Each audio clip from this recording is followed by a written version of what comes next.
Свежий воздух, творческая и теплая атмосфера. Здесь, в домашней мастерской, Мамут Чурлу делится знаниями по ковроткачеству с гостями из Татарстана. Группа из 15 человек – преподаватели художественных учебных заведений и школ искусств из разных городов Татарстана.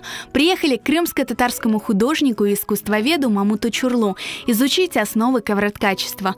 В Татарстане это традиционное ремесло было утеряно.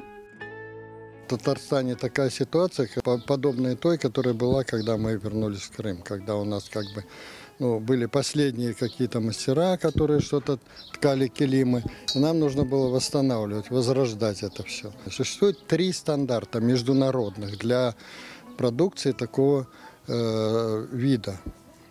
Килимное ткачество. Первый стандарт – это натуральные материалы, чистая шерсть и натуральные красители растительные. Второй стандарт – это должны быть орнаменты, древние знаки и символы, которые у этого народа сохранились. И третий стандарт, что эту работу должен делать мастер вручную и проявлять во время работы свое творческое начало.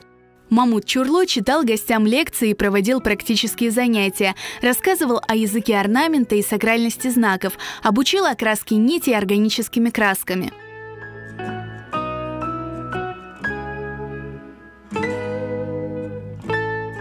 Мастерица Сабрия Эюпова, чьи руки более 30 лет ткут килимы, провела мастер-класс по работе на станке.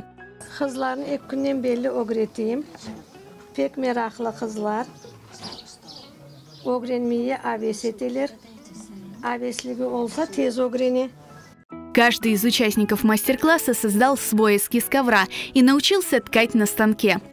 Мы здесь с первого дня сначала были лекции, потом мастер-классы, делали эскизы, потом научились на станке. Мне очень нравится. Первый раз рада, что сюда приехала. Я с города Набережные Челны, детская художественная школа №1, преподаватель. Мы приехали в Крым для того, чтобы перенять искусство ткачества. Мы сделали очень много эскизов, и очень запомнилось именно, как красится эта шерсть. То есть это было как волшебство.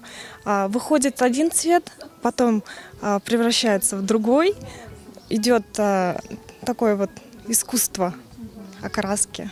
Здесь в Крыму есть уникальная мастерская Мамута Чурлу. Ездим на экспедиции различные регионы, не только Татарстана, но и за пределами, во всем мире, где проживают татары, и изучаем эти сокровища, чтобы передать это наше наследие бесценное молодому поколению. А чтобы продвигать, конечно, нужно изучать и мировой опыт.